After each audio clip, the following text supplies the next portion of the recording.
Namo Sang Hyang Adi Budaya, Namo Buddhaya. Perkenalkan, nama saya Srada Sagara. Dan saya Srada Dewi. Pada hari ini kita akan memimpin puja bakti dalam bahasa Pali. Untuk menjaga kekhusyukan dan keseragaman pada saat sujud namaskara, mohon untuk memperhatikan bunyi gentah. Pada saat bunyi gentah satu kali, marilah kita bersama-sama bersujud. Dan pada saat bunyi setengah gentah, kita secara serentak bangun. Marilah kita mempersiapkan diri sebelum memulai kebaktian pada hari ini. Seluruh umat dipersilakan berdiri di belakang matras dan bersikap anjali.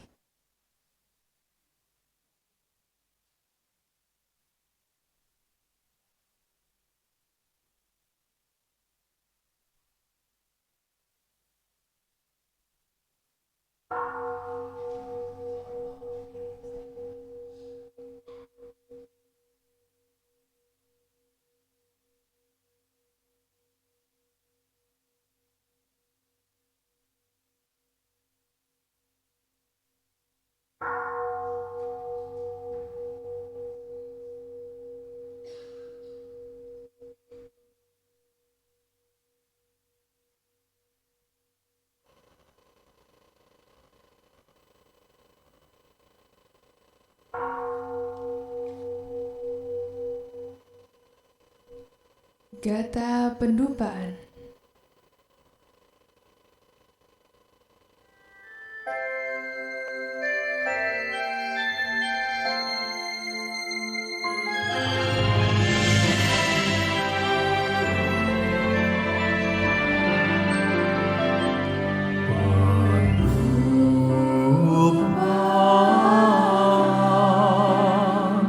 Mulai menghangat dan menyala, nyala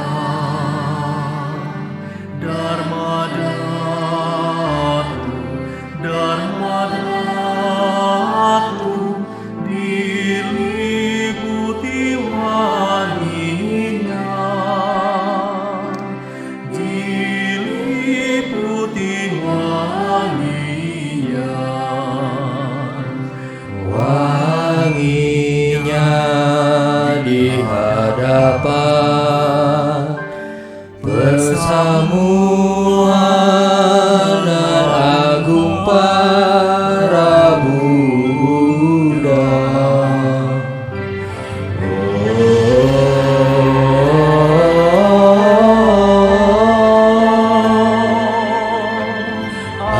Awan kebahagiaan terbentuk di mana-mana saat pujianku telah berlimpah-limpah. Para Buddha menampakkan dirinya. Oh Wajradupe Ahu,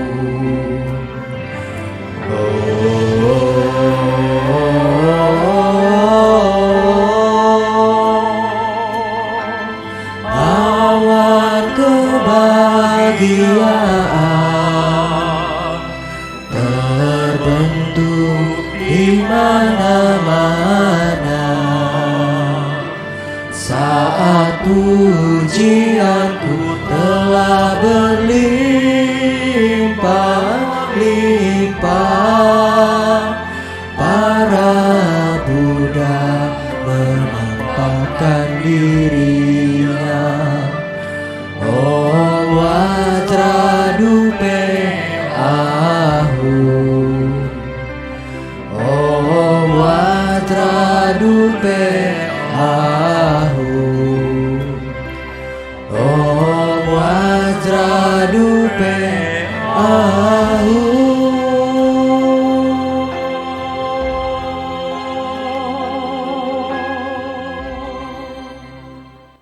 Umat dipersilakan berlutut dan bersikap anjali.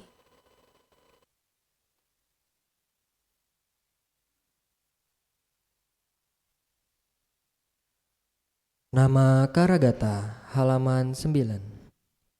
Syair penghormatan.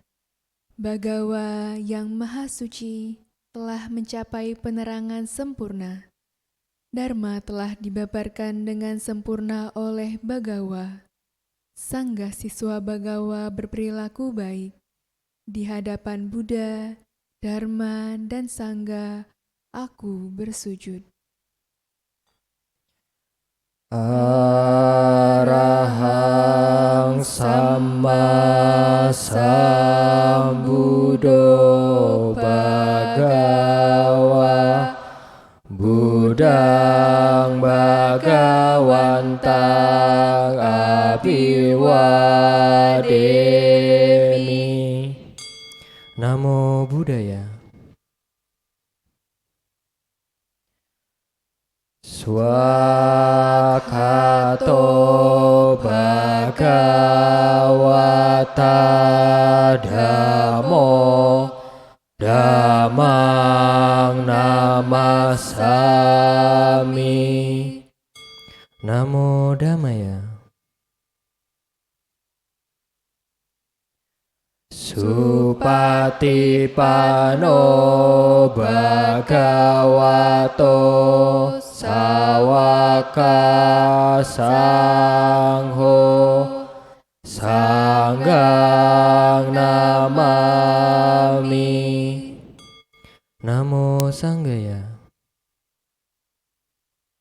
Umat dipersilakan duduk dan bersikap anjali.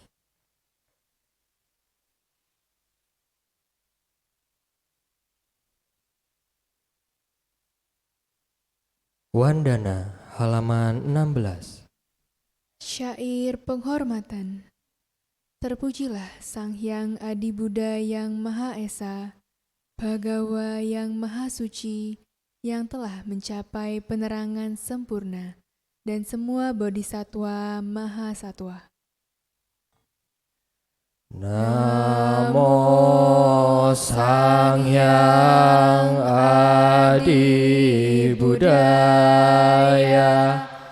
Namo Sang Hyang Adi Buddhaya.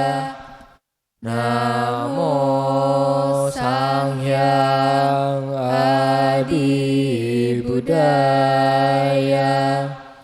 Namo tassa bhagavato arahato samma sambuddhassa.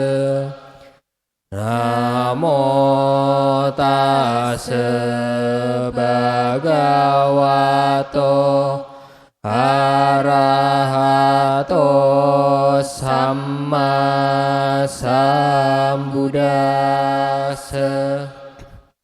Namo tassa bhagavato arahato samma sambuddhassa. Namo tarwe bodhisattvaya mahasattvaya. Namo sarve bodhisattvaya mahasattvaya. Namo sarve bodhisattvaya mahasattvaya. Tisarana halaman 17. 3 perlindungan. Marilah kita menyatakan diri berlindung kepada Buddha, Dharma, dan Sangga. Untuk kedua kalinya dan untuk ketiga kalinya berlindung kepada Buddha, Dharma, dan Sangga. Buddhang saranang gacchami, Dhammang saranang saranang gacchami. Sanggang saranang gacchami.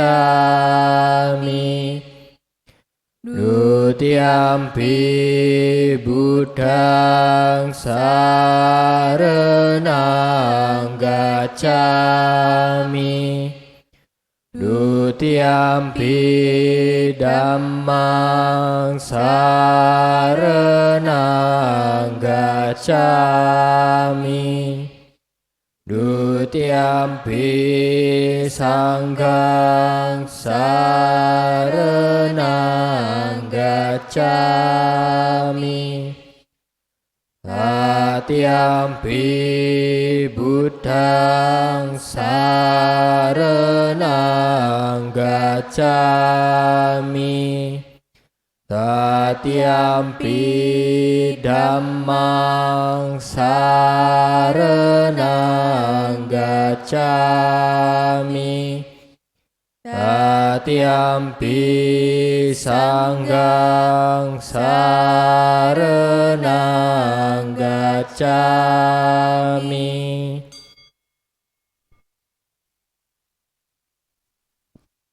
Pancasila halaman 18. 5 sila. Dengan melaksanakan sila, tidak membunuh, tidak mencuri, tidak berbuat asusila, tidak berucap yang tidak benar, tidak meminum minuman keras, akan membuahkan hasil terlahir di alam bahagia, memperoleh kekayaan, dan mencapai nirwana. Marilah kita menyatakan tekad berusaha melatih diri melaksanakan 5 sila. Panati pata weramani sikkhapadang samadhyami. Adinnadana weramani sikkhapadang samadhyami. Kamesu micacara weramani sikkhapadang samadhyami. Musawada weramani sikkhapadang samadhyami. Surameraya Majapamadatana weramani sikkhapadang samadhyami.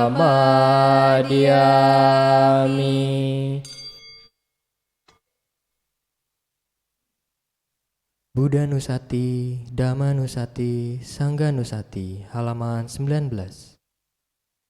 Perenungan terhadap Buddha, Dharma, Sangha. Marilah kita melakukan perenungan terhadap Buddha, Dharma, dan Sangha. Iti piso bhagawa arahang samma sambuddho carana sampano sugato lokawidu anutaro purisa Dhamma sarati satta dewa manusana buddho bhagavata Swakato Bhagawata Dhammo Sanditiko Akaliko Ehipasiko Opanaiko Pacetang Weditabo Winyuhiti Supatipano Bhagavato Sawaka Sanggo Ujupatipano Bhagavato Sawaka Sangho Nyayapatipano Bhagavato Sawaka Sangho Samicipatipano Bhagavato Sawaka Sangho Yadidang Cattari Purisa Yugani Atta Purisa Pugala Esa Bhagavato Sawaka Sangho Ahuneo Pahuneo Dakineo Anjali Karanio Anutarang Punya Ketang Lokasati.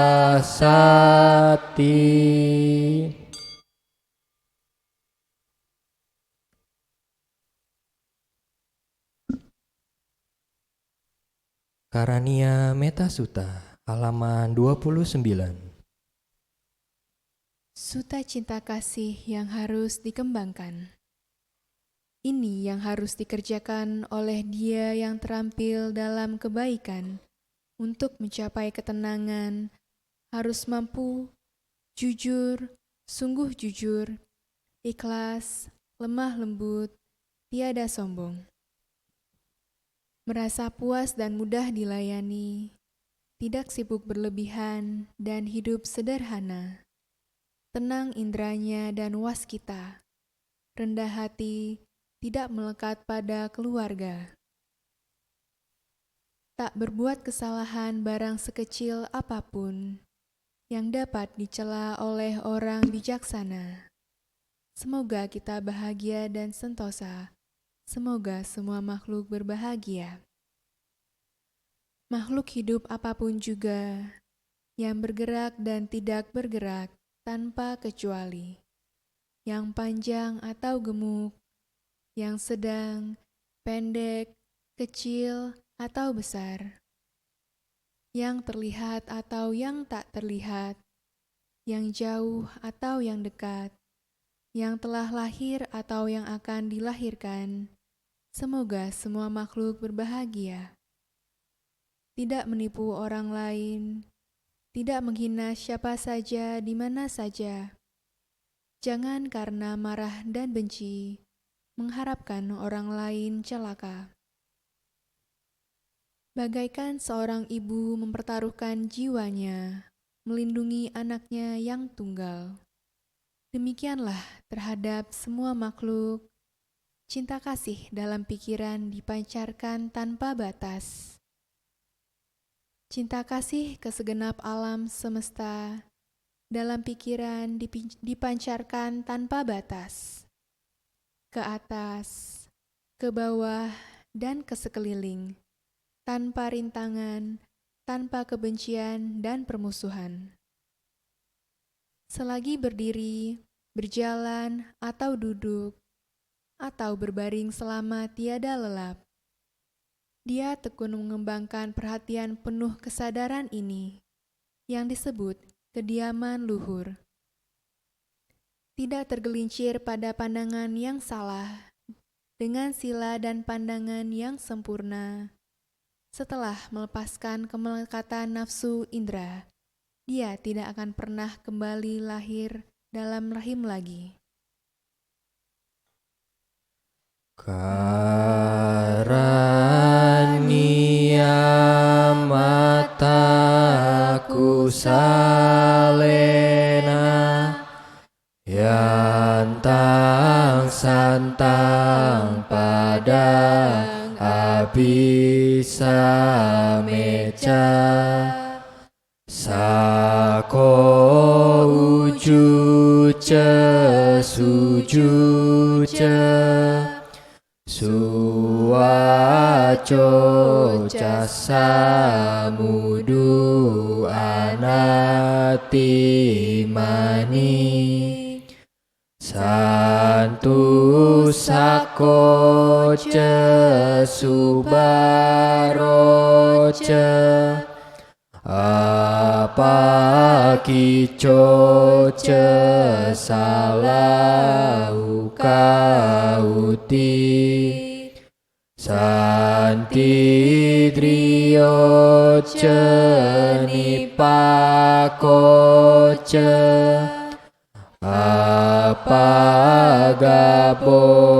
kulesu ananugido, nacakudang sama care kinci, enawinyu pare upawadeyu, sukino wakemino hontu, sabe satta bawantu sukitata, yekeci panna butati, tasawa tawarawa anawa sesa, digawaye mahantawa, majima rasaka anukatula,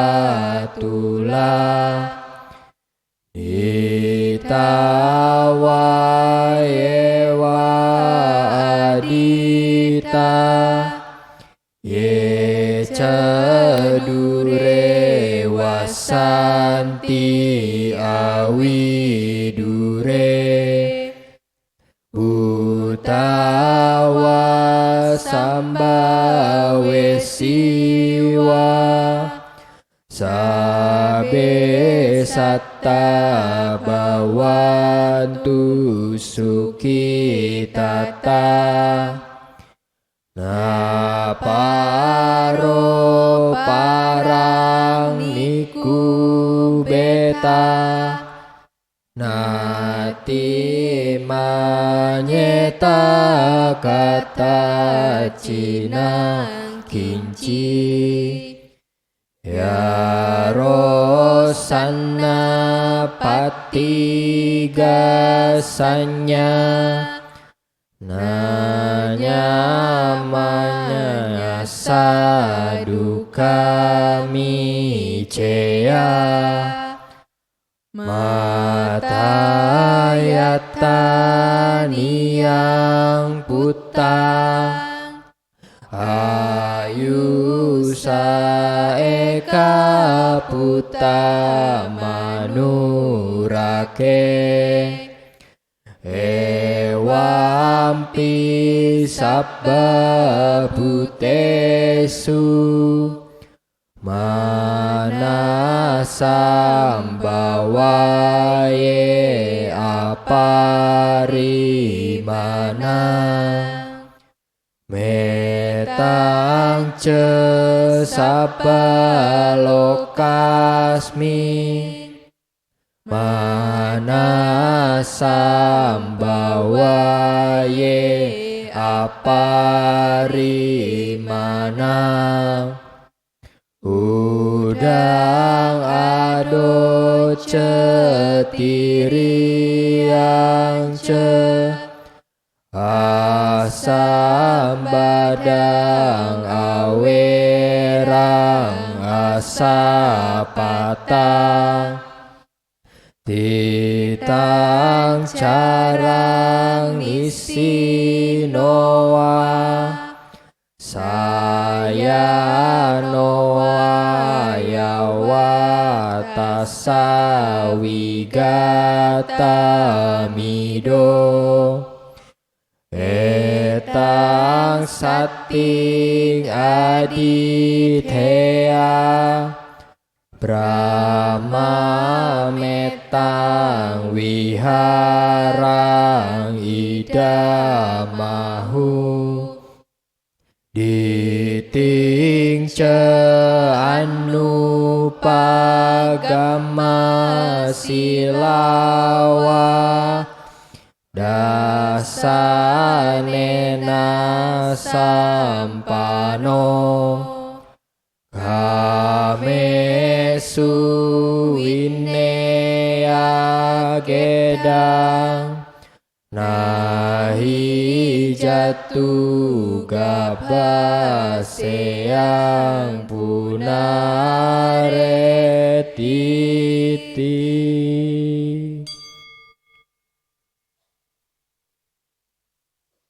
Saudara-saudari dalam Dharma, marilah kita sejenak melaksanakan meditasi.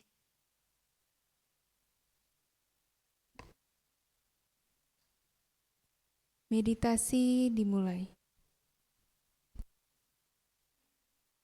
Sahabat sedharma, kini tiba saatnya kita berlatih meditasi duduk di pandu.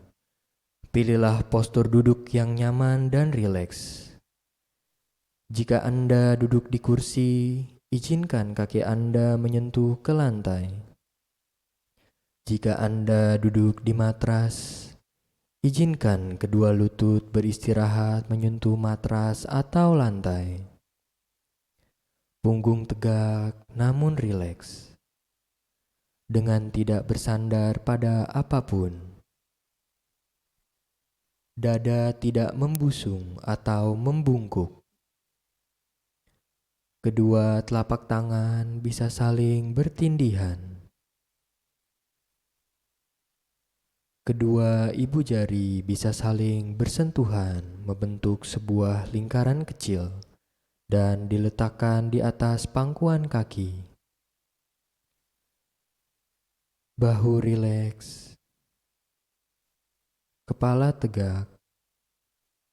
Hadirkan seulas senyuman kecil di wajah, sehingga otot-otot wajah menjadi rileks. Bawa pandangan mata turun ke bawah, atau izinkan mata terpejam.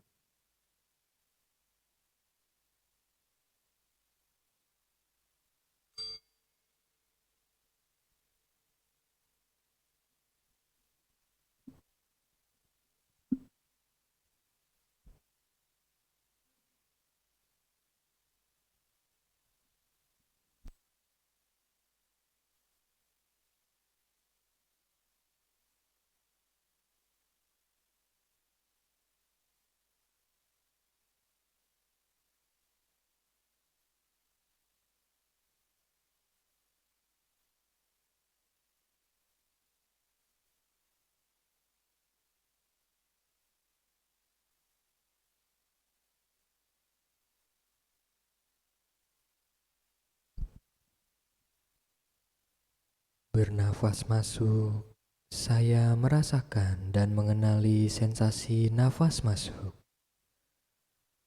Bernafas keluar, saya merasakan dan mengenali sensasi nafas keluar. Nafas masuk, nafas keluar.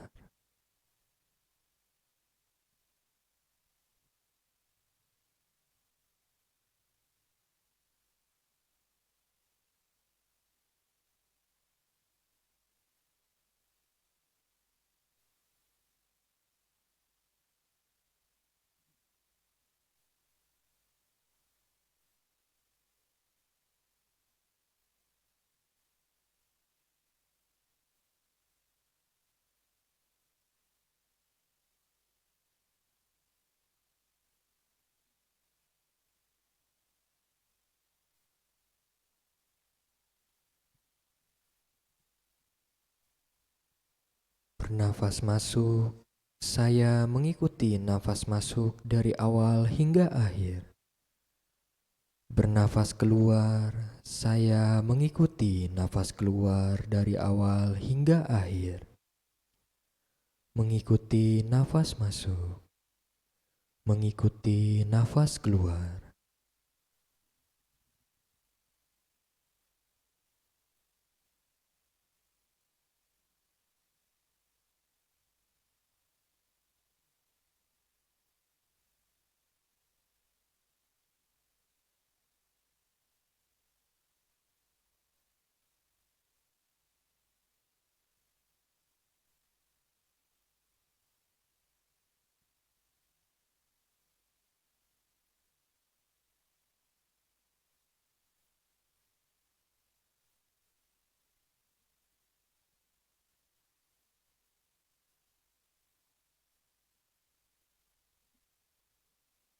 Menyadari seluruh tubuhku, saya bernafas masuk.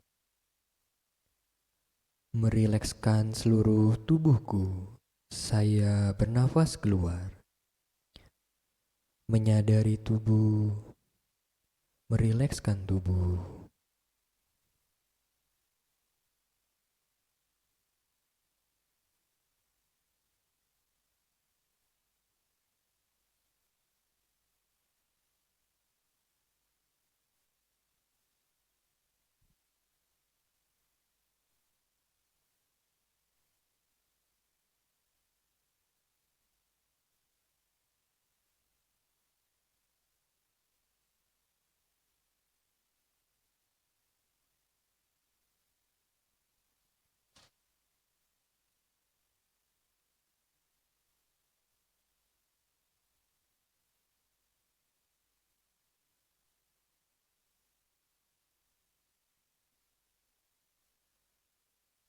Tersenyum pada tubuhku, saya bernafas masuk.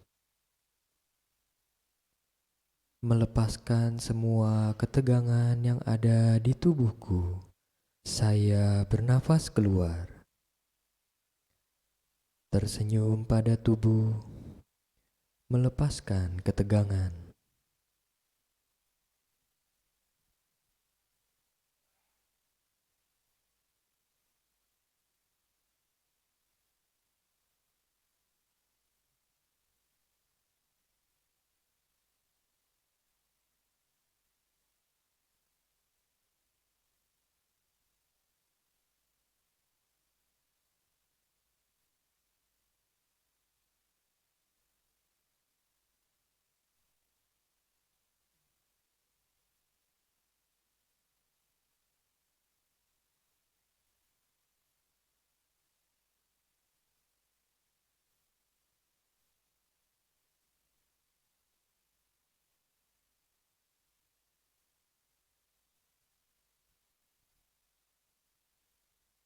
Merasakan sukacita, saya bernafas masuk. Merasakan bahagia, saya bernafas keluar. Merasakan sukacita, merasakan bahagia.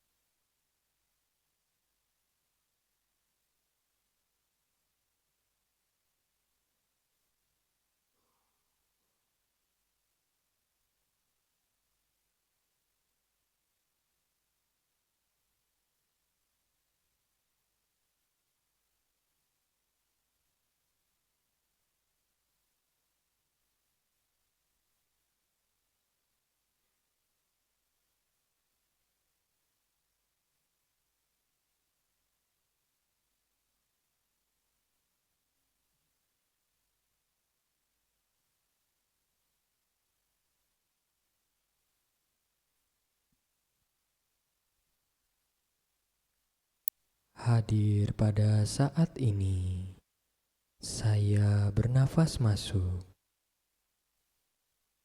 Menikmati saat ini, saya bernafas keluar. Hadir pada saat ini, menikmati saat ini.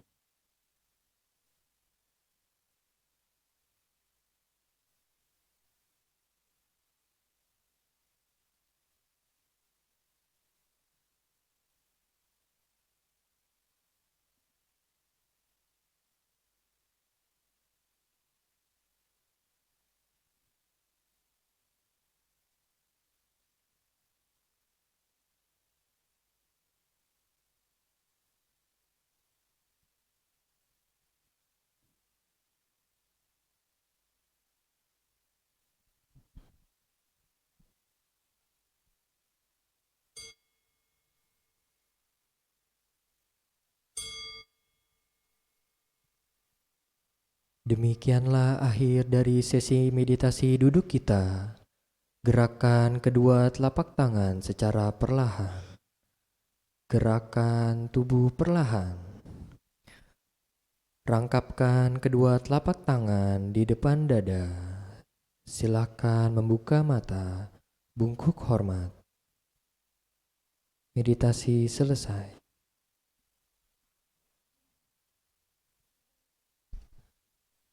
Saudara-saudari dalam Dharma, marilah kita mendengarkan sharing Dharma yang pada hari ini akan disampaikan oleh Romo Frandi Wijaya dengan topik Wisudi, Kenapa? Sebelumnya saya akan membacakan profil singkat dari Romo Frandi Wijaya. Romo Frandi Wijaya adalah seorang pandita Loka Palasraya dan juga sebagai Ketua Persamuhan Umat Wihara Ekayana Serpong. Pada Romo Frandi, kami persilakan.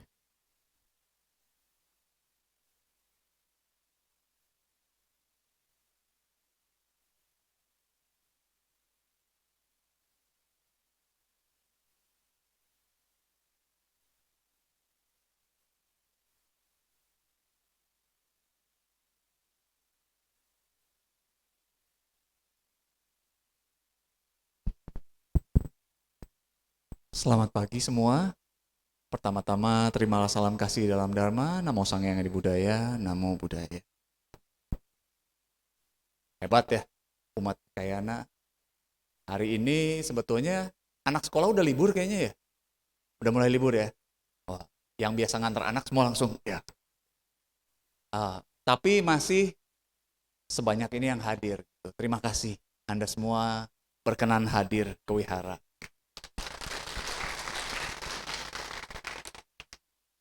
Saya izin untuk duduk ya.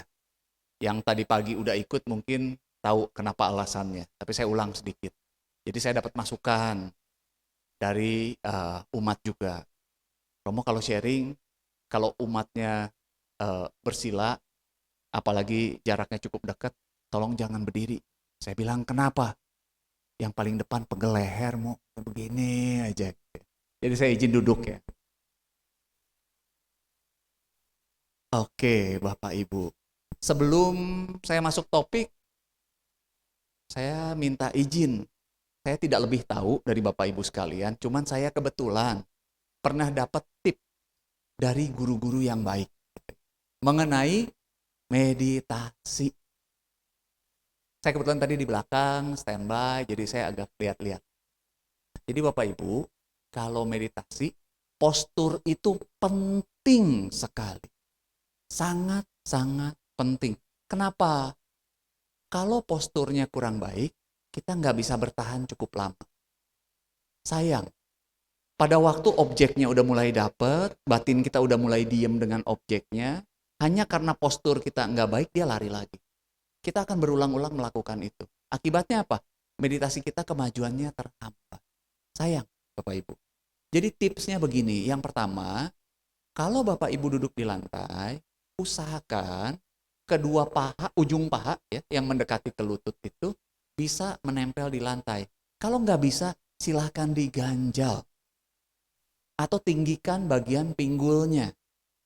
Supaya 3 titik 3 poin ya.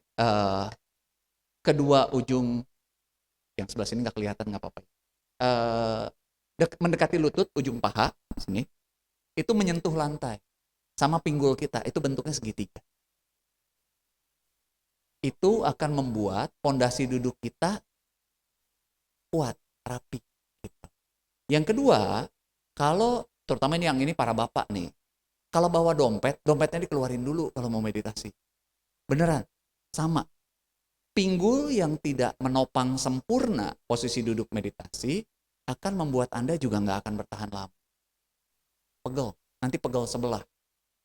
Amit-amit ya, tapi kalau dilakukan terus-menerus malah sebetulnya bisa mengganggu sistem syaraf Bapak Ibu kalau duduk sambil ada dompetnya di belakang. Jadi tips pertama. Tips kedua, tubuh. Sebetulnya tips ini ada 16 Bapak Ibu, tapi saya nggak akan bahas di sini. Nanti untuk sesi lain aja ya gitu. Jadi ada 16 tahapan untuk berlatih meditasi Anapanasati. Yang tadi dilakukan Bapak Ibu semua itu adalah metode Anapanasati. Tips kedua, tubuh yang menyangkut kepala. Bapak Ibu kalau duduk meditasi, usahakan tulang belakang selurus yang kita bisa. Nggak usah dipaksain juga gitu. Kalau dipaksain juga pegel, sakit nanti. Tapi selurus yang kita bisa. Ya. Banyak orang karena merasa nyaman, rounding. Nggak, ini banyak. Ini faktual. Beneran. Jadi banyak sekali yang udah enak nih duduknya, nyaman gitu. Akhirnya duduknya begini. Sama Bapak Ibu. Ini akan menghambat nafas karena perut kita tertekuk. Nafas Bapak Ibu nggak bisa lancar. Kalau fokusnya Anapanasati, nanti akan banyak beberapa nafas butuh tarikan nafas panjang. Sama. Objek yang udah kita realisasi, dia buyar lagi. Harus kita ulang lagi. Sayang, Bapak Ibu. Yang ketiga, kepala. Ini terkait dengan postur. Jadi, apa yang harus dilakukan dengan tubuh dulu ya? Jadi, duduklah setegak yang kita bisa. Bahu jangan dicondongkan ke depan. Kalau bahu condong ke depan, kita akan condong ke depan. Bahu letakkan ke samping. Bahu diletakkan ke samping kiri kanan. Seperti itu. Nah, ini akan membuat Bapak Ibu bisa bertahan lebih lama. Lalu kepala.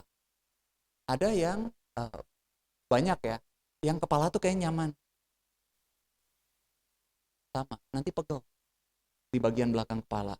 Akan ganggu meditasi Bapak Ibu. Atau ada juga yang kepalanya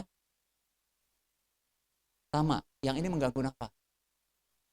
Jadi bermeditasi sangat bermanfaat untuk Bapak Ibu, baik secara kesehatan maupun secara batin. Jadi kalau bisa lakukan dengan baik. Itu aja sih, itu tips aja untuk meditasi. Semoga bisa bermanfaat untuk Bapak Ibu. Saya masuk ke topik ya. Topik hari ini Wisudi. Kenapa? Dijawab, nggak tahu. Gitu. Nggak apa-apa juga. Mungkin sebelumnya saya mau nanya, siapa yang sudah Wisudi? Wah, masih banyak yang belum ternyata. Yang belum? Yang belum dan belum pernah? Yang nggak tahu? Nggak apa-apa. Sudah Wisudi ya? Daniel, nama Wisudinya siapa? Rada Sagara. Oh, hebat ya. Sagara, laut. Samudra. Serada, keyakinan. Keyakinannya seluas samudra. Keren ya? Keren Bapak Ibu. Jadi ini salah satu yang didapat kalau ikut Wisudi. Promosi, nggak apa-apa lah ya. Penting juga untuk promosi. Bapak Ibu, Wisudi, tadi pagi saya udah paketkan sedemikian kompak sampai kira-kira 20 menit selesai saya bahas. Padahal cukup panjang. Yang pertama kita mesti pahami kenapa ada Wisudi di Indonesia. Bapak Ibu kalau ke luar negeri, ke negara-negara Buddhis, nggak ada Wisudi. Bapak Ibu nggak ketemu Wisudi. Nggak usah jauh-jauh, tetangga kita. Singapura misalnya. Singapura, Malaysia, umat Buddhanya, ada Wisudi? Nggak ada. Nggak ada Bapak Ibu. Dan Bapak Ibu kalau tanya, biku-biku yang memang dididik secara internasional, Tanya, ada Wisudi? Nggak ada. Lalu kenapa? Kenapa di Indonesia ada? Ini terkait sejarah. Jadi saya cerita sejarah juga nih buat Bapak Ibu sekalian. Kebetulan kita Wihara Budayana gitu ya. Jadi sejarah ini terkait langsung dengan kita. Kalau yang non Budayana bagian dari sejarah tapi tidak terkait langsung. Kenapa begitu? Agama Buddha di Indonesia itu sejak zaman Majapahit bisa dikatakan setelah zaman Majapahit agama Buddha menghilang atau terkubur. Masih dipraktekkan oleh beberapa kelompok kecil ya, ada beberapa desa di Jawa Tengah gitu. Masih Buddhis semua, tapi ya mereka aja. Dan gak ada biku zaman itu. Baru sekitar tahun 50-an, itu Indonesia kembali memiliki seorang biku. Tahu siapa namanya? Wah, yang segenerasi sama saya langsung menjawab. Asin Jinarakita. Betul, kita panggilnya Sukong biasanya. Kenapa? Karena guru kita Bante Arya Maitri, Bante Dharma Wimala pun walaupun tidak secara garis langsung sih langsung, tapi mereka masih punya guru lagi di atasnya. Itu adalah murid-murid Sukong, Asin Jinarakita. Bapak Ibu bayangin ya, agama Buddha yang tadinya nggak dikenal di Indonesia, nggak dikenal secara luas, lalu kemudian karena ada Sukong kemudian jadi biku, membangkitkan kembali agama Buddha. Wah, itu kalau kata anak sekarang, itu hype-nya luar biasa. Jadi euforia. Di semua daerah, agama Buddha ini mulai tumbuh subur, bermunculan. Nah, dengan kemunculan sebuah keyakinan, maka negara harus mengambil peran. Kenapa? Karena khawatirnya keyakinan ini membahayakan ideologi negara. Sangat fair, sangat wajar sebagai sebuah negara, ini sesuatu yang memang harus dilakukan. Akhirnya apa? Jadi beberapa wakil dari negara, saya lupa persisnya siapa aja waktu itu, datang menemui Sukong. Datang menemui Sukong bertanya, agama Buddha itu akan diakui sebagai salah satu agama di Indonesia kalau memenuhi persyaratan dari agama yang ada di Indonesia. Pertanyaan pertama, siapakah Tuhan dalam agama Buddha? Untungnya kita punya Sukong yang luar biasa. Beliau ini ahli teologi. Beliau masuk di Perkumpulan Teosofi Indonesia, bahkan sebelum agama Buddha terbentuk waktu itu. Beliau memang aktif di sana. Dan beliau ini senang belajar. Jadi beliau juga pernah baca satu kitab Jawa kuno yang namanya Sanghyang Kamahayanika. Dari kitab inilah istilah Sangyang Adi Buddha ditemukan. Jadi waktu ditanya, Tuhan dalam agama Buddha apa? Sangyang Adi Buddha. Langsung bisa dijawab sama Sukong. Oh, berarti memenuhi syarat pertama, yaitu sesuai dengan Pancasila ayat 1, ketuhanan yang Maha Esa. Sehingga agama Buddha bisa diterima. Syarat kedua, bukan syarat sebetulnya, pertanyaan yang kedua. Apabila seseorang menyatakan beragama Buddha, itu pengesahannya seperti apa? Saya pinjam istilah saudara-saudara yang beda keyakinan ya. Kalau di saudara-saudara kita yang beragama, yang muslim ya, yang beragama Islam, itu ada kalimat yang disebut kalimat syahadat. Kalau itu dibaca, maka resmi menjadi muslim. Saudara-saudara kita yang Kristen dan Katolik, itu kan dibaptis. Kalau sudah dibaptis, atau ada juga yang disebut dipermandikan, maka resmi beragama Kristen atau Katolik. Kalau Buddha ngapain? Pertanyaannya kan itu. Jadi, diperkenalkanlah istilah yang sekarang kita sebut sebagai Wisudi. Jadi Bapak Ibu, kalau Bapak Ibu ikut Wisudi, berarti Bapak Ibu secara penuh menyatakan saya beragama Buddha.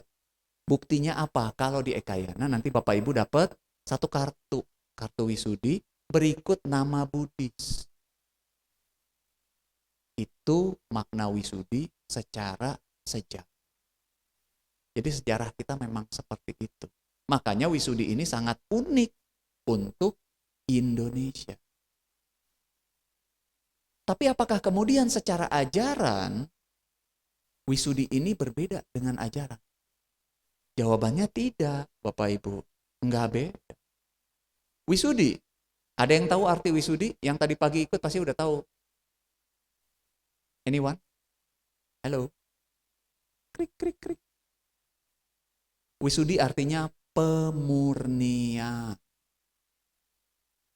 Kalau yang mungkin ada teman-teman, saudara-saudara yang belajar Theravada, ada yang disebut wisudi magga. Itu satu teks tebal, ditulis oleh yang Arya Buddhaghosa sekitar abad kedua Masehi. Itu di situ intinya sebetulnya membahas kenapa perlu pemurnian dan lalu mengajarkan wipasana meditasi itu seperti apa. Keren lah pokoknya gitu. Tapi anyway, saya nggak bahas itu, tapi saya cuma ingin menggambarkan bahwa ternyata yang namanya wisudi atau istilah wisudi itu dikenal dalam agama Buddha. Memang benar istilah agama Buddha.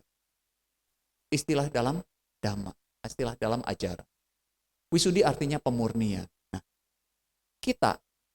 kalau kita ikut wisudi, apa yang dimurnikan?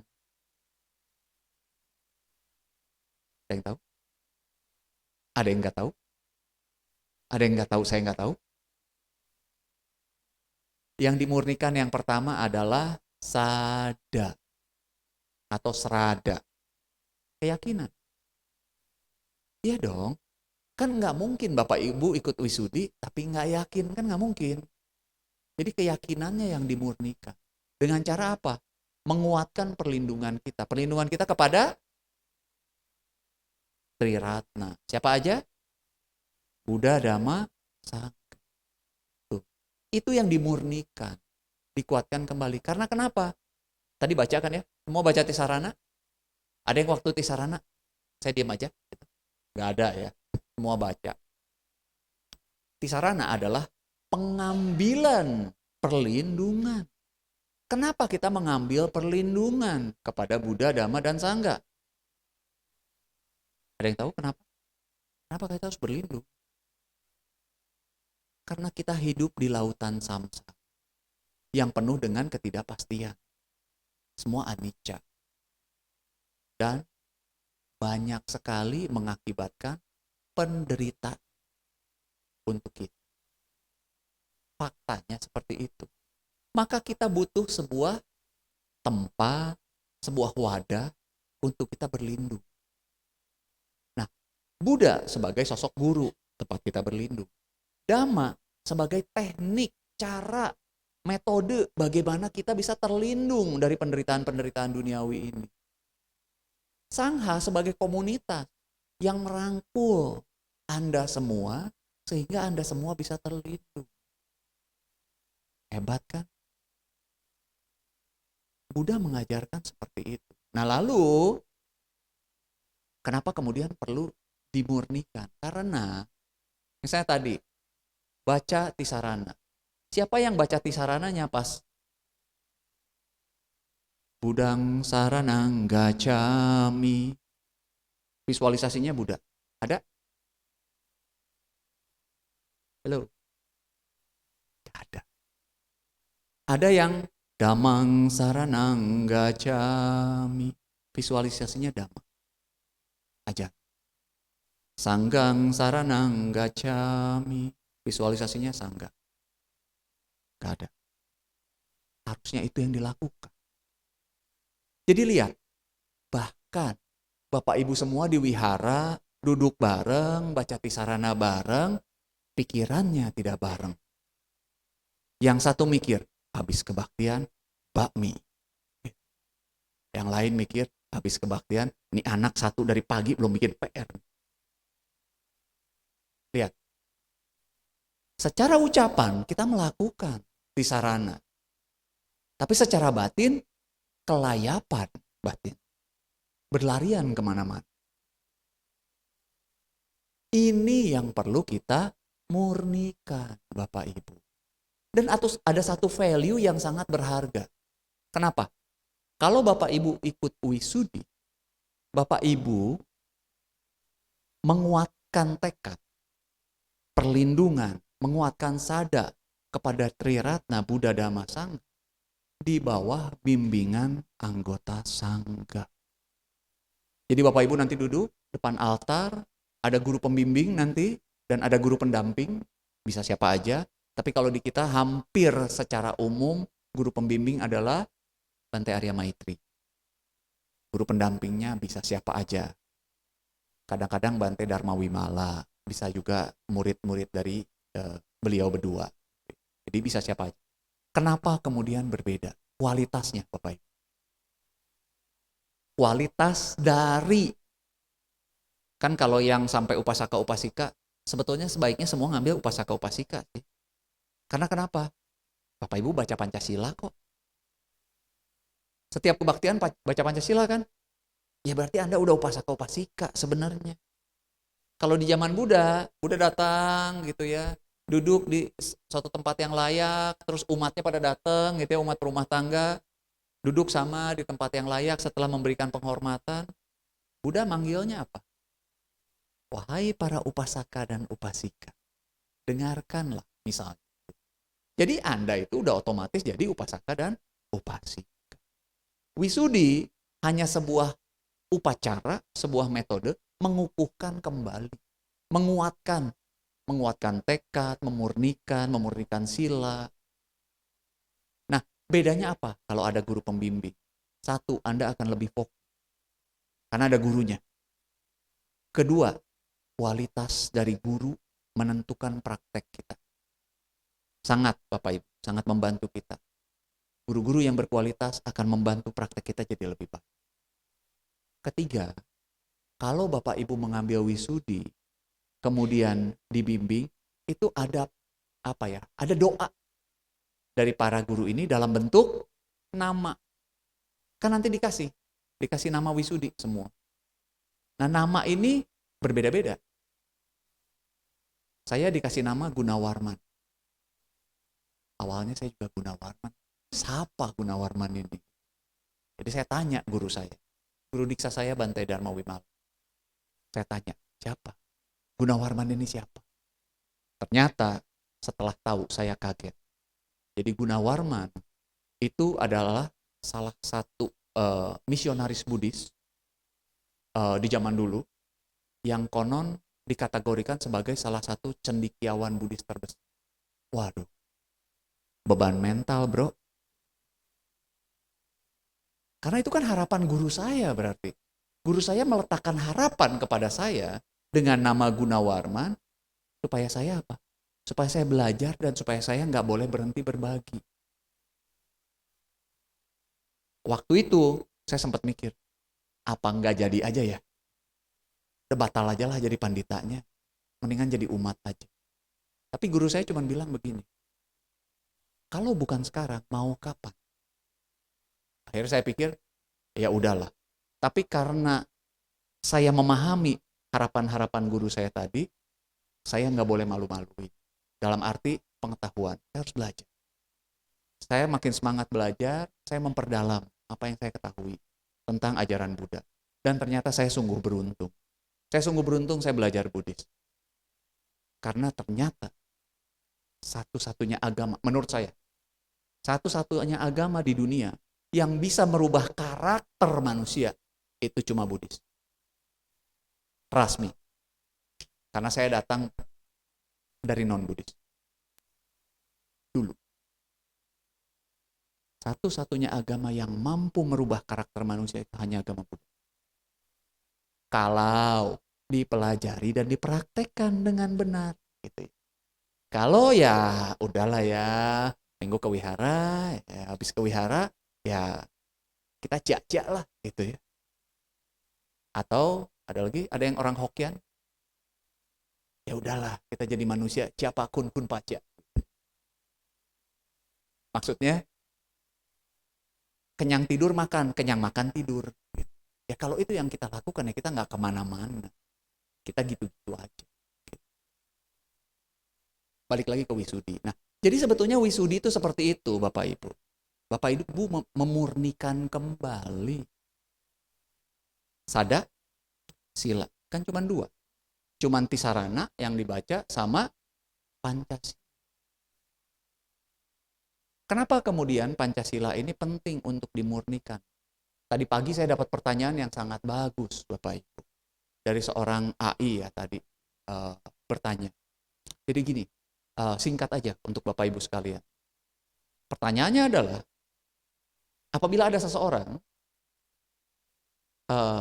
wanita, seorang ibu juga, gitu kan, dia Buddhis, anaknya non-Buddhis.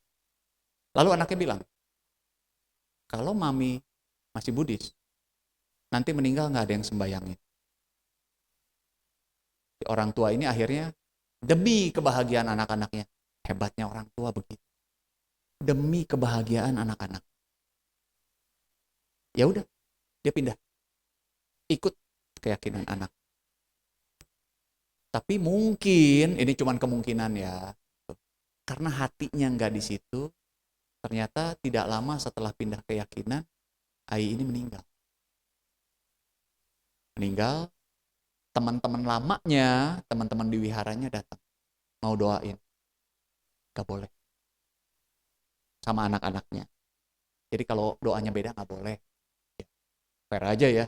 Ya kan rumah mereka gitu. Sudah. Jadi pertanyaan Ai ini adalah, apa yang harus dilakukan? Dan kalau si yang meninggal ini masuk surga, surganya yang mana? Surga sebelah apa surga kita? Loh benar pertanyaannya, benar itu. Pertanyaan bagus kan gitu. Nah, sekarang saya tanya, sebelum saya jelaskan lebih jauh, saya mau tanya sama Bapak Ibu sekalian. Dalam agama Buddha surga ada berapa? Berapa? Berapa? Udah dikasih kode nih. 20. Udah dibocorin 20. Ada 20. 6 yang paling bawah kita sebut sorga. Yang di atasnya kita sebut alam Brahma. Sama, pokoknya semua ini alam bahagia. Mohon maaf, di sebelah sorganya berapa?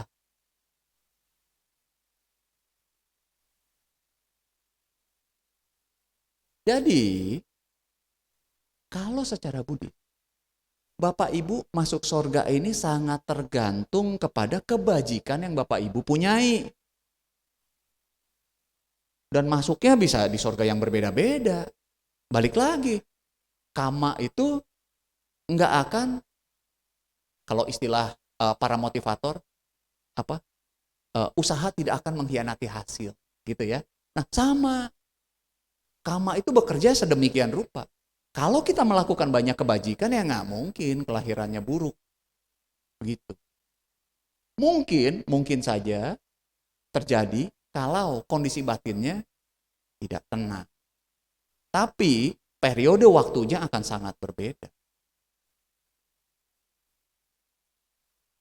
Pernah dengar cerita tentang Ratu Malika? Ratu Malika ini permaisuri dari Raja Pasenadi di zaman Buddha. Waktu beliau hampir memasuki momen kematian, pikiran terakhir yang muncul adalah beliau ingat beliau pernah membohongi raja. Akibatnya apa? Beliau lahir di neraka. Padahal Ratu Malika ini semasa hidupnya tiap hari itu berdana kepada minimal 500 biku dana makan tiap hari. Jadi kebajikannya sangat besar. Tapi saya nggak akan ceritain secara detail. Ratu Malika lahir di alam neraka hanya untuk 7 hari. Setelah 7 hari beliau lahir di alam bahagia. Jadi lihat Bapak Ibu. Kebajikan yang Bapak Ibu lakukan tidak akan mengkhianati hasil. Kembali ke konsep yang tadi, ke pertanyaan tadi. Sama. Secara Buddhis, don't worry. Kalaupun saudara kita, teman kita, sahabat kita, atau bahkan mungkin orang tua kita, keyakinannya berbeda, Bapak Ibu dorong aja untuk mereka terus berbuat baik. Minimal mereka bisa lahir di alam surga. Dan kalau lahir di alam surga, kurun waktunya panjang, Bapak Ibu. Catu Maharajika adalah alam surga paling bawah dalam agama Buddha. Itu rentang waktunya kalau dikonvert ke tahun manusia, kira-kira 90 juta tahun. Panjang banget. Makin tinggi, makin panjang. Jadi kebajikan menentukan hasil dari kelahiran Bapak Ibu sekalian. Bahkan beberapa kejadian dari zaman Buddha yang ada tercatat sampai sekarang bahkan mempengaruhi kematian. Pernah dengar cerita tentang seorang jagal? Tukang jagal loh, tiap hari bunuh sapi. Tapi di hari kematiannya, si jagal ini berhasil berdana kepada Yang Arya Ananda. Dan Yang Arya Ananda berbagi dharma kepada dia. Dia keluar dari rumah, seruduk sapi meninggal, tapi masuk surga. Kenapa? Karena kualitas kebajikan berbeda. Beliau berdana makan kepada seorang arahat. Beda kualitas. Nah, ini yang tadi pagi saya sempat singgung juga sedikit, Bapak Ibu, kalau berdana jangan suka memusingkan gitu atau memikirkan bahwa dana saya kecil, dana saya besar. Dana tidak tergantung kepada besaran nilai. Dana lebih tergantung kepada kondisi batin pada saat Bapak Ibu melakukan dana. Jadi kalau mau melakukan dana, Bapak Ibu kalau udah nerima kantong pun atau sebelum menerima kantong, hening dulu, tenang. Tenangkan batinnya. Keluarkan semua hal-hal negatif, keraguan-raguan, pikiran-pikiran loba, keserakahan gitu ya. Keluarkan dulu hal-hal seperti itu. Isi batinnya dengan kebahagiaan, sukacita, keyakinan yang benar ya kepada Tiratana. Baru lakukan dana. Itu jauh lebih bermakna daripada uang selembar diuel-uel sampai tinggal segede kelereng. Udah gitu dipegangin, terus masukin ke dalam. Lebih bermakna Bapak Ibu menguatkan batinnya dulu, baru melakukan dana. Dananya berapa nggak penting. Bukan nggak penting. Sesuai kerelaan Bapak Ibu aja. Tapi tadi, kerelaannya dan kondisi batin pada saat melakukan dana itu jauh lebih penting. Sorry agak ngelantur, tapi ya ini penting juga. Jadi kalau kita kembali ke Wisudi, pada saat Bapak Ibu memahami dari Wisudi, yaitu pemurnian, dan kemudian Bapak Ibu melakukan Wisudi, menguatkan sada, keyakinan, menguatkan perlindungan kepada Tiratana, menguatkan sila, memurnikan sila kita yang 5, maka kualitas-kualitas kebajikan yang Bapak Ibu lakukan juga bertambah. Meningkat kualitasnya, beda Bapak Ibu.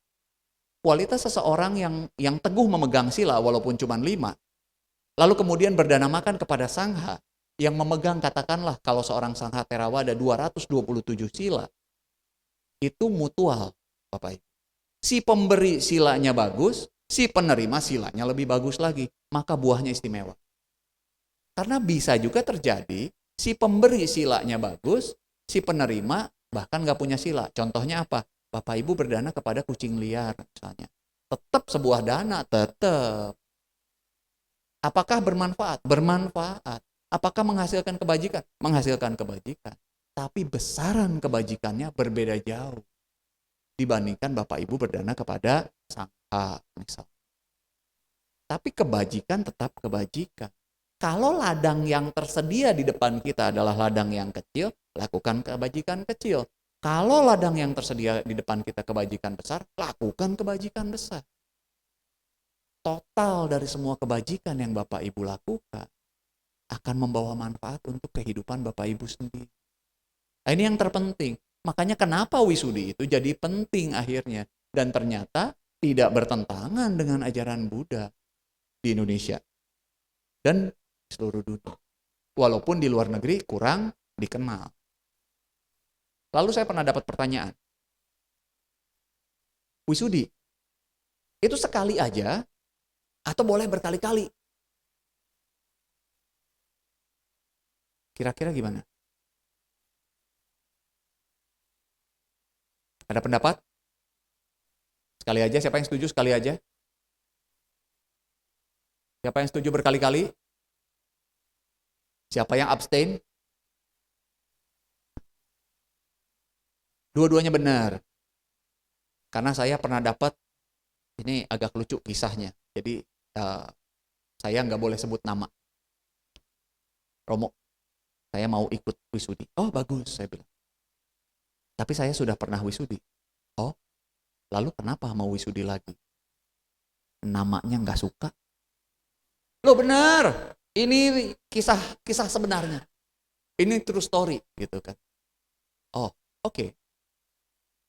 Lalu kalau Anda ikut wisudi, namanya masih belum srek nih, mau ikut lagi? Iya, Romo, mau ikut lagi. Emang nggak boleh, Romo? Enggak juga. Kalau ditanya boleh atau enggak, jawabannya boleh, Bapak Ibu. Karena kenapa? Sekali lagi, balik kepada makna wisudi. Pemurnian. Kalau bisa tiap hari, Bapak Ibu.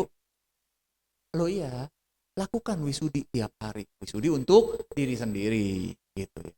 Karena terus murnikan sada, sarana, dan silanya. Semakin baik, ya sekali lagi kualitas kebajikan yang Bapak Ibu lakukan, maknanya akan jauh lebih besar. Nah, jadi akhirnya saya jawab begini. Yang pertama, saya bilang, kalau mengenai nama, kalau kira-kira emang kurang suka sama namanya, samperin gurunya. Tanya, Suhu, Bante, boleh nggak namanya yang lain aja? Boleh. Biasanya tergantung ya gitu. Cuma masalahnya anggota sangka juga kan nggak nganggur gitu ya, nggak cuma ngurusin nama wisudi gitu. Jadi harus sabar gitu. Tapi boleh sebetulnya. Lalu yang menjawab berkali-kali, boleh juga. Seperti tadi saya bilang Bapak Ibu. Kita ini manusia pada umumnya batinnya sangat lemah. Kenapa? Karena nggak terlatih. Batinnya sangat tidak terlatih, makanya mudah. Mudah apa? Terombang-ambing, mudah bergeser pandangannya. Nah itu karena memang kita batinnya lemah. Wisudi akan membantu menguatkan. Makanya kenapa tadi saya sebut dengan wisudi yang pertama dikuatkan, sada, keyakinan. Kalau yakin, udah mulai diem tuh, karena udah yakin. Batinnya nggak terlalu terguncang-guncang. Lalu dikuatkan lagi dengan sarana. Waktu terguncang saya punya perlindungan. Perlindungan saya perlindungan terkuat yang ada. Makin tenang lagi batinnya. Lalu silanya dimurnikan juga. Bapak Ibu kalau tiap hari mempraktekkan 5 sila, Pancasila, ya, sila seorang perumah tangga, secara konsisten, batin Bapak Ibu saya jamin stabil. Benar. Ya bayangin aja gimana nggak stabil. Sila pertama apa bunyinya?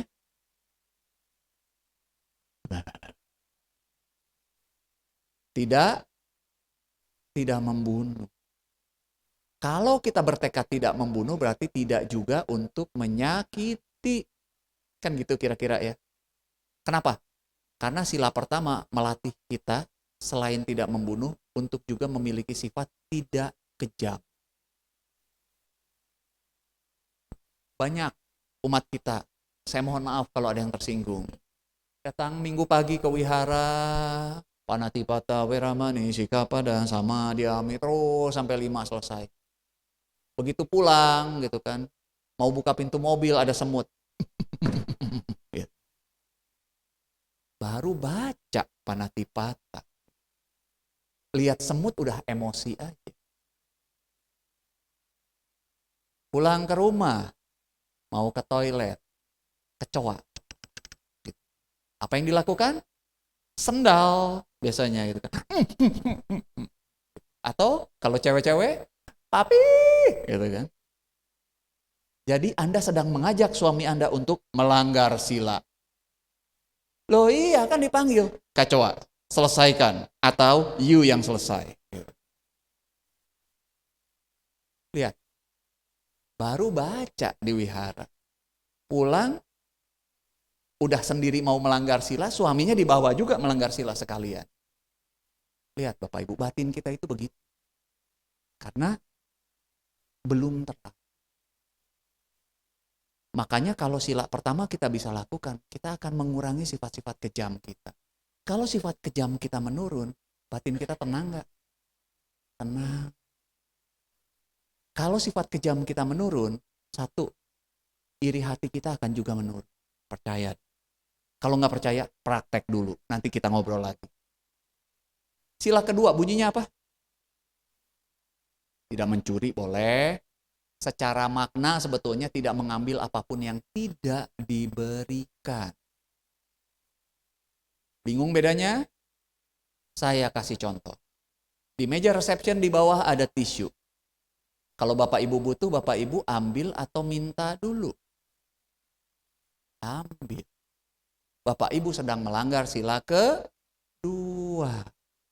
Loh iya, kepemilikannya belum berpindah. Punya siapa tisunya? Ya wihara. Udah minta izin belum? Belum.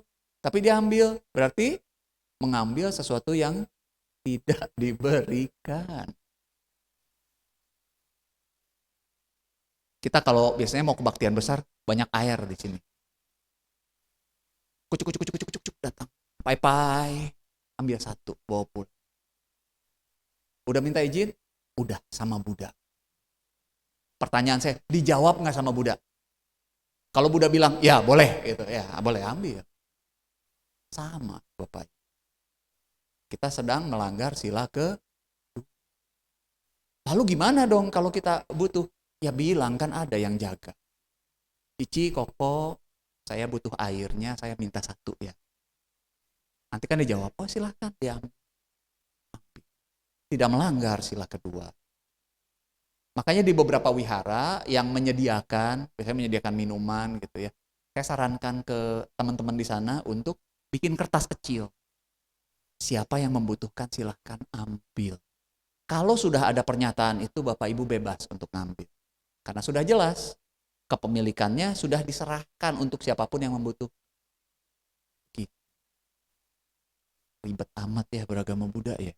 Baru 2 aja sulit. Sebenarnya bukan agama Buddha yang ribet Bapak Ibu. Kita yang terbiasa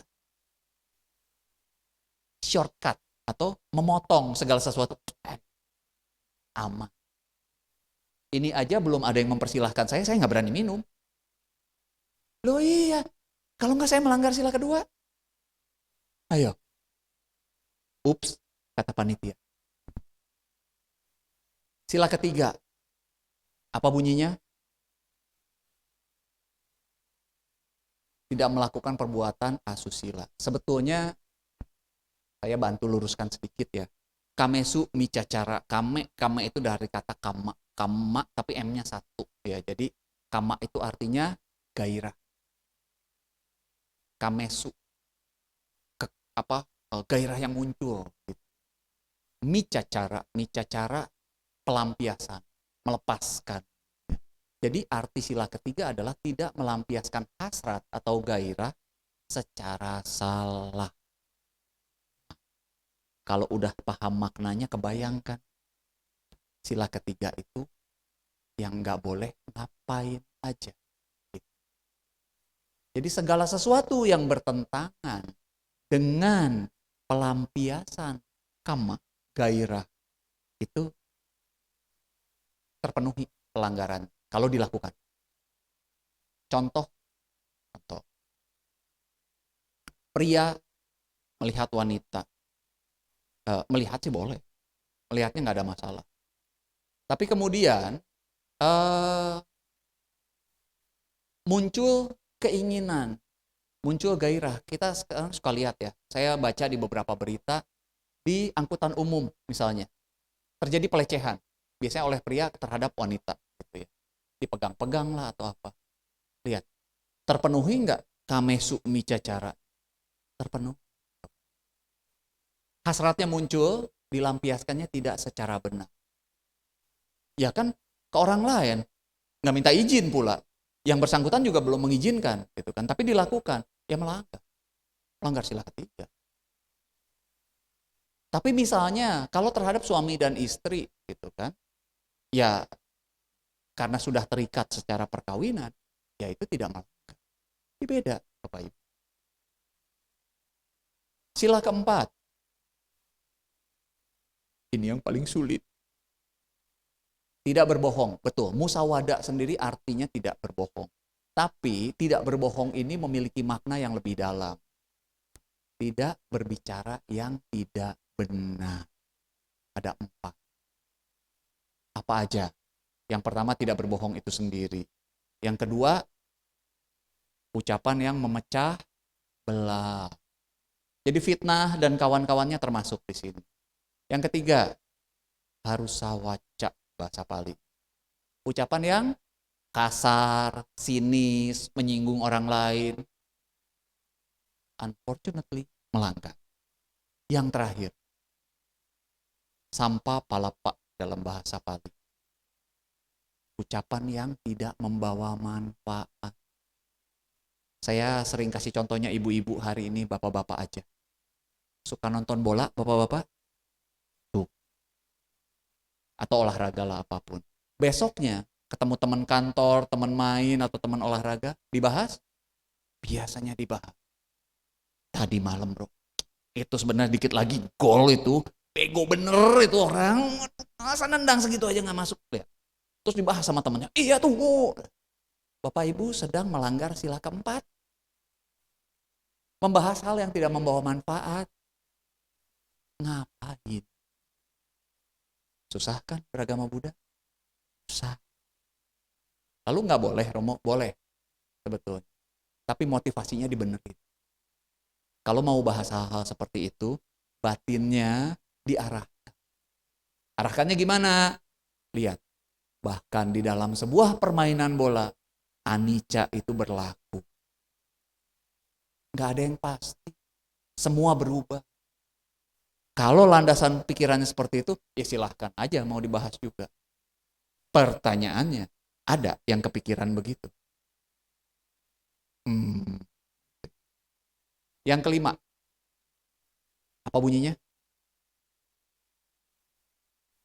Sebetulnya tidak mengkonsumsi minuman hasil peragian atau penyulingan yang menyebabkan lemahnya kesadaran. Jadi kalau zaman sekarang enggak cuma minuman keras, apapun yang menyebabkan lemahnya kesadaran. Kenapa? Kalau Bapak Ibu lihat di teks, yang kelima ini terpisah sebetulnya. 4 sila ini jadi satu, yang kelima itu pisah pembahasan. Tapi penting, makanya digabung jadi satu. Karena kalau yang 5 dilanggar, kelima dilanggar, 1 sampai 4 bisa jebol, semua dilanggar sekalian. Kita sering lihat kan, orang dalam kondisi mabuk, nabrak orang. Melanggar sila pertama, membunuh jadi. Orang karena mabuk, berselingkuh, melanggar sila ketiga. Orang karena mabuk, barang siapa aja dicomot, melanggar sila kedua. Lihat, sila kelima begitu dilanggar, 4 sisanya bisa dilanggar semua. Ini yang Bapak Ibu murnikan selama wisudi. Kalau 5 ini bisa dijaga, maka batin Bapak Ibu, saya jamin loh. Asal dipraktekkan dengan benar ya, yang tadi ya, dengan makna-maknanya. Kalau dipraktekkan dengan benar, batin Bapak Ibu harusnya damai. Mau gimana nggak damai? Sifat kejam menurun. Pembunuhan tidak dilakukan. Menyakiti makhluk lain tidak dilakukan. Para ibu mohon maaf ya, makhluk lain itu termasuk suami ya. Suka lupa gitu kan. Iya, karena udah, wah saya berlatih sila. Gitu kan. Semut digoyang-goyangin aja mejanya, biar dia pergi. Kecoa ya udahlah, sambil takut-takut geli-geli juga pakai sapu didorong aja sampai keluar rumah. Tapi sama suaminya gitu kan, no, nggak bisa. Papi nyapu. Ada yang berani nggak nurut? Urusannya panjang nanti ya. Jadi termasuk ya Bapak Ibu, sama sila keempat juga sama. Menjaga sila keempat. Wah, semua ucapan dijaga. Kecuali suami. Jangan. Nggak boleh, suami termasuk. Jadi kalau lagi praktek sila, bahkan objek pertama harus suami. Pasangannya. Gitu. Suami juga sama. Saya sedang menjaga sila. Istrinya nyolek. Gitu. Jangan, nggak gitu juga. Lakukan dengan baik sila-silanya. 5 sila ini, sekali lagi, Bapak Ibu bayangkan, nafsu-nafsu batinnya akan pelan-pelan menurun. Karena kenapa? Karena tindakan dan ucapannya dijaga.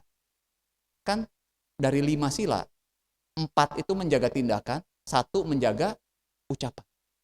Cuman sila keempat yang menjaga ucapan. Yang sisanya semua menjaga tindakan kita. Supaya tindakan kita baik. Kalau tindakan kita baik, beban pikiran kita turun nggak Bapak Ibu? Kan yang kita alami ya dalam kehidupan sehari-hari, kita itu disiksa oleh apa sih? Oleh pikiran kita sendiri kan. Pikiran kita itu wah sutradara yang sangat hebat. Misal, ini terjadi sama banyak orang. Besok mau pergi main, jalan-jalan. Oh, mau ke Korea lah, biar kekinian gitu. Besok mau ke Korea. Bapak-bapak mikirnya apa? Habis berapa nih gua kali ini? Belum terjadi loh, belum berangkat, masih di rumah gitu kan. Ibu-ibu, apa yang dipikirin?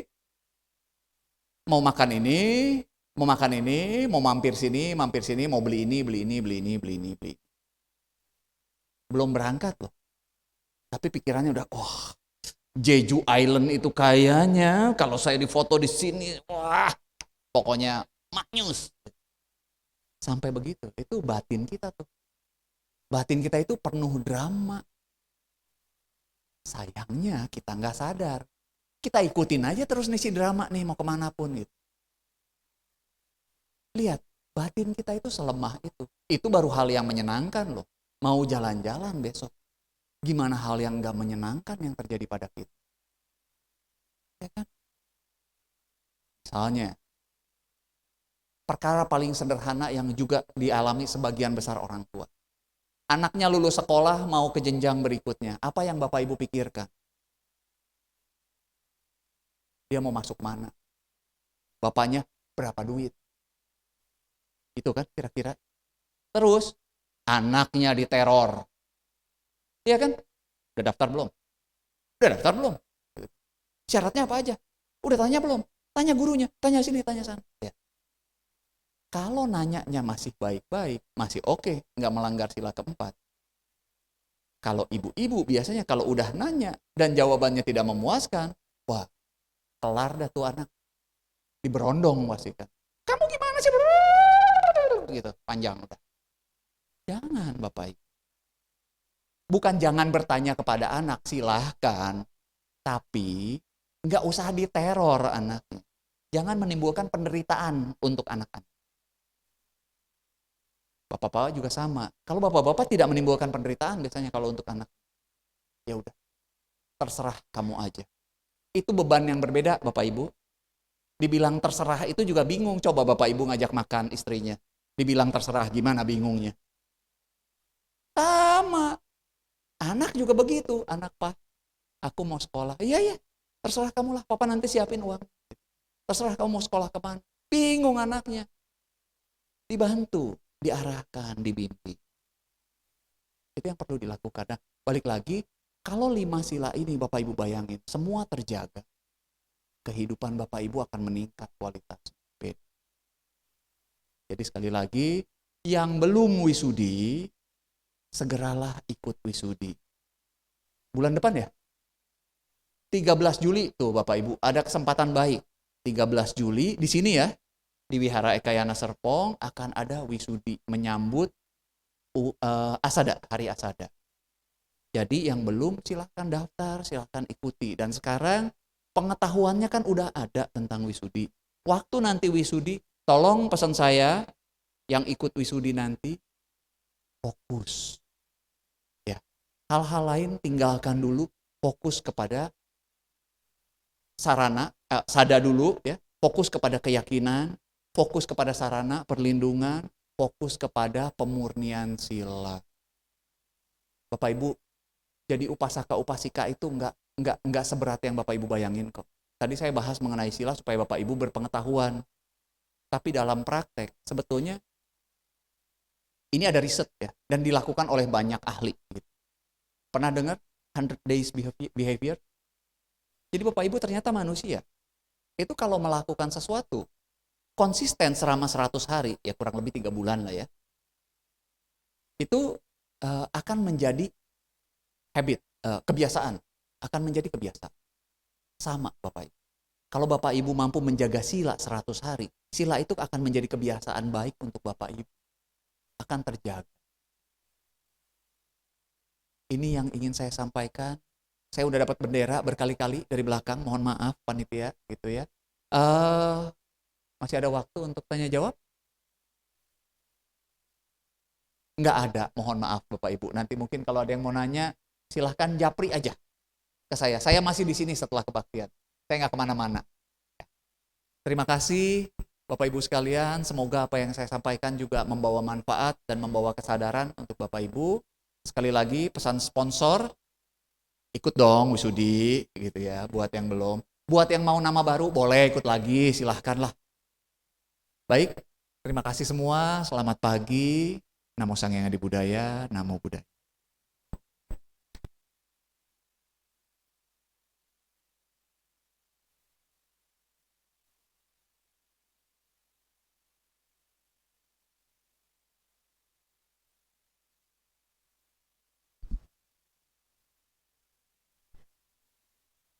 Terima kasih kepada Romo Frandi atas sharing dhamma yang telah diberikan yang sangat bermanfaat bagi kita semua.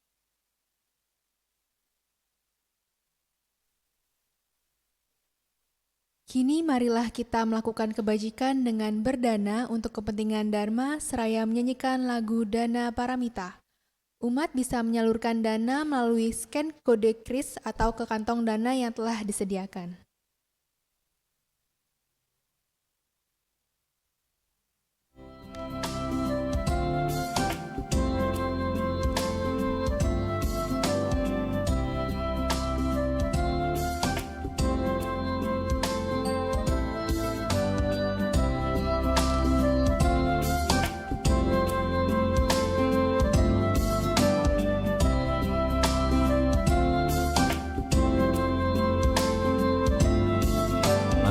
Marilah kita berdana untuk kepentingan Dharma.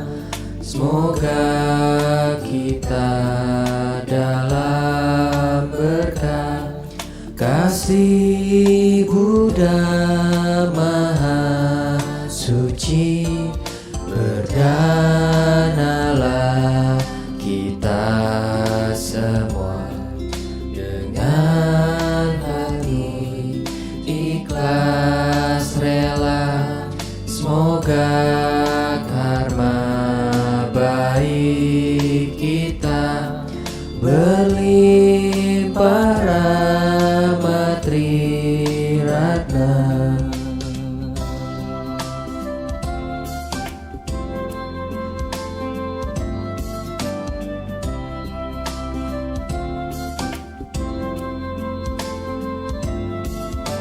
Marilah kita berdana mengembangkan paramita. Semoga kita hidup damai dalam kemurahan hati. Berdanalah kita semua dengan penuh sukacita. Semoga hidup kita bahagia untuk selama-lamanya.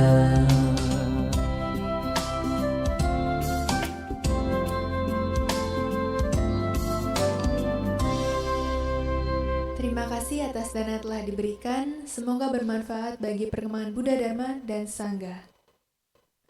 Selanjutnya, kita akan mendengarkan persembahan lagu yang akan dibawakan oleh Saudari Olin dari tim kesenian. Kepada Saudari Olin, kami persilakan.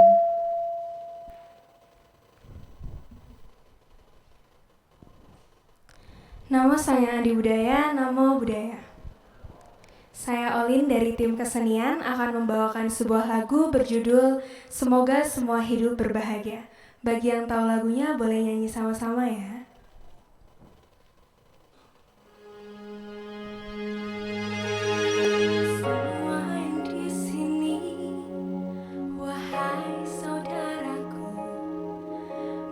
satukan hati, pancarkan cinta kasih, bebaskan diri dari dengki yang mencengkram hati. Kembali di sini, hanya di saat ini, dengan penuh ketulusan dan kelembutan kepada semua di segenap alam. Semoga semua hidup berbahagia, aman dan selamat, sehat sejahtera. Semoga semua hidup berbahagia, aman dan selamat, sehat sejahtera selamanya.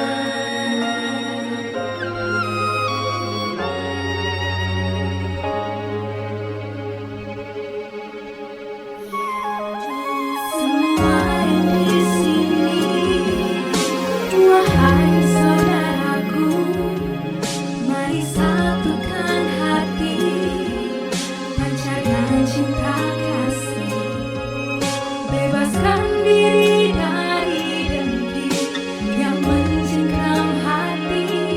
Kembali di sini, hanya di saat ini,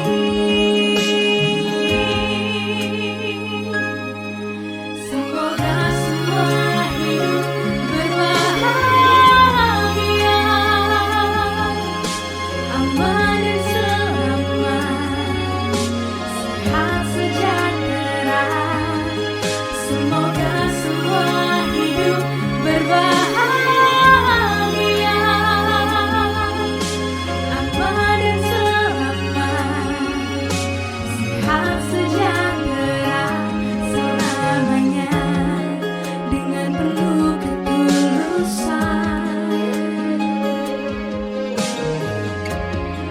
dan kelembutan kepada semua di segenap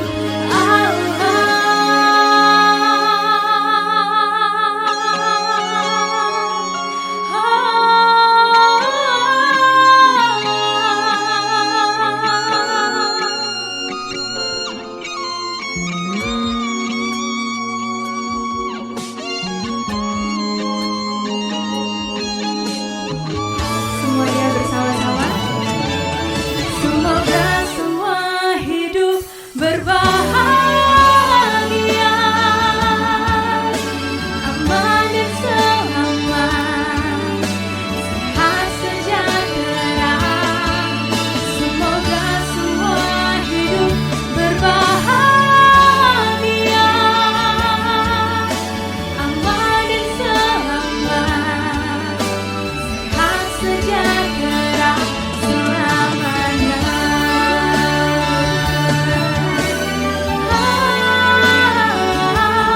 Aman dan selamat, sehat sejahtera. Semoga semua hidup berbahagia, aman dan selamat, sehat sejahtera selamanya, selamanya, selamanya.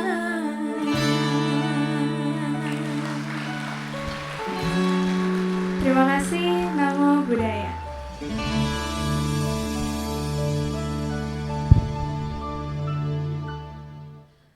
Terima kasih kepada Saudari Olin dari tim kesenian. Selanjutnya kita akan mendengarkan beberapa pengumuman. Untuk yang pertama, mari hadiri kebaktian malam Uposatha Ceit pada hari Selasa tanggal 24 Juni 2025 Maaf ada kesalahan sedikit di poster, harusnya hari Selasa bukan hari Senin. Pada pukul 19.00 dengan pendarasan sutra Wusi Sanfo di Bhaktisala Utama Wihara Ekayana Serpong. Untuk yang kedua, Wihara Ekayana Serpong akan mengadakan Wisudi Trisarana dan Upasaka Upasika pada tanggal 13 Juli 2025, pukul 1 hingga 15.30 di Bhaktisala Utama Wihara Ekayana Serpong. Untuk pendaftaran bisa scan QR Code di poster atau bisa lihat di sosial media Wihara Ekayana Serpong. Untuk informasi lebih lanjut dapat menghubungi Saudara Brian di 628 55 8339 252. Berikutnya, Wihara Ekayana Serpong bekerja sama dengan Pusdiklat ABI akan mengadakan pelayanan konseling bagi umat yang membutuhkan. Bagi umat yang ingin konseling, boleh mengisi formulir yang tersedia di meja lantai dasar dan setelah selesai boleh dimasukkan ke kotak konseling. Umat yang telah mengisi formulir akan dihubungi untuk jadwal konseling. Saudara-saudari dalam Dharma, hari ini kita akan melimpahkan jasa kebajikan kita kepada Mendiang Ho Sian Miao, Mendiang Hendi, Mendiang Chan Siuli, dan Mendiang Suhandi Li Tiangbo. Pembacaan pelimpahan jasa akan dibacakan setelah Cirang Rakantu Wihara Ekayana Serpong. Etawata, halaman 40. Marilah kita menyalurkan jasa-jasa kebajikan yang telah kita peroleh kepada semua makhluk yang membutuhkannya. Etawata ceamehi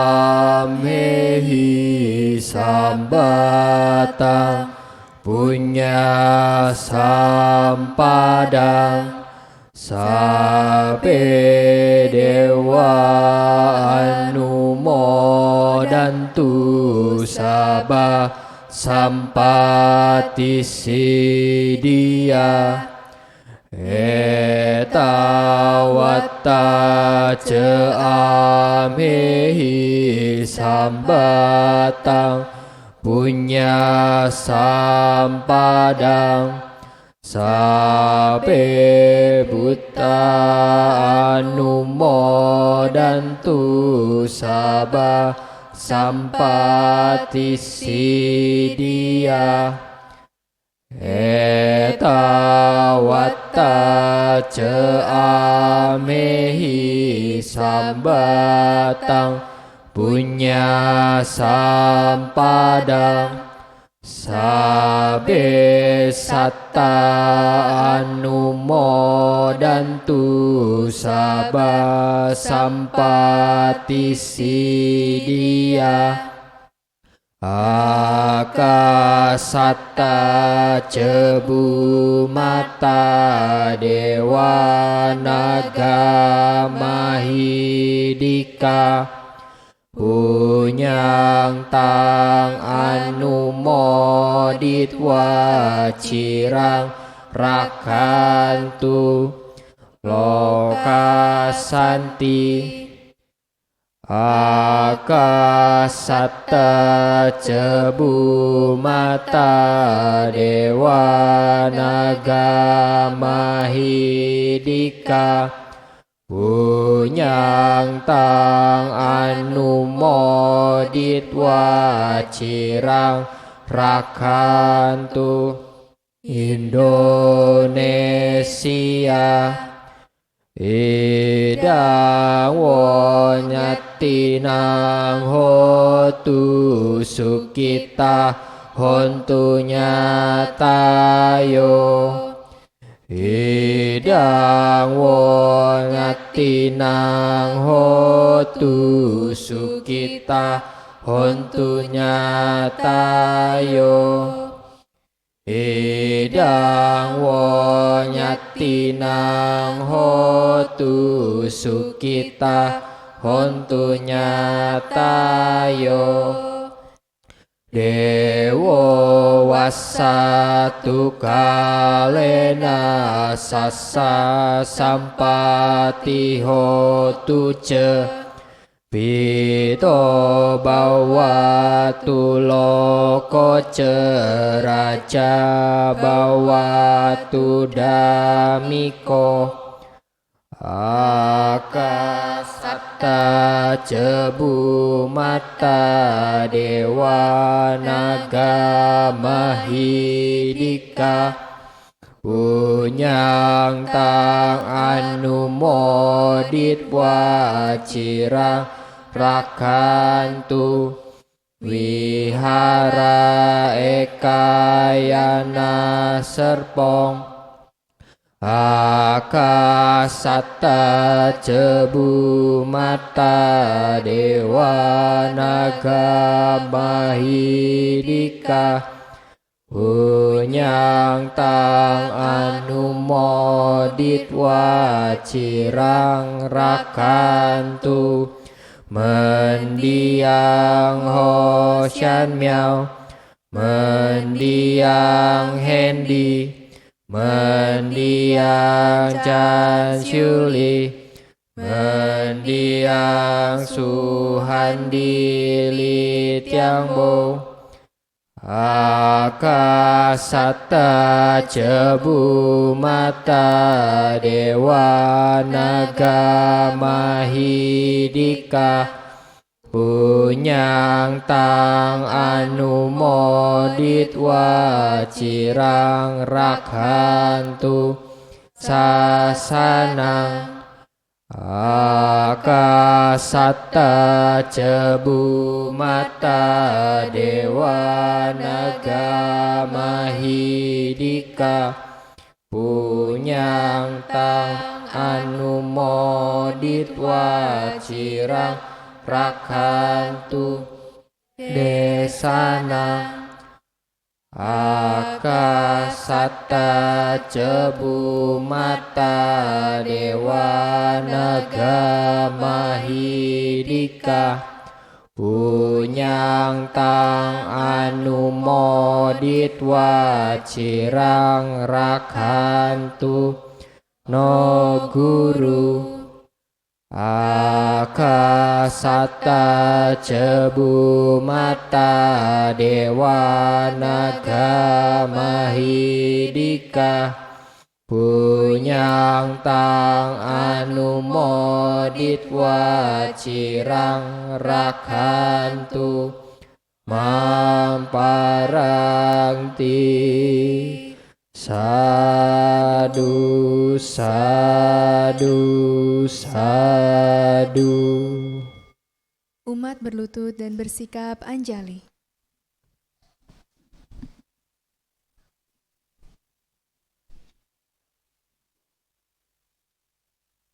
Nama Karagata halaman 50.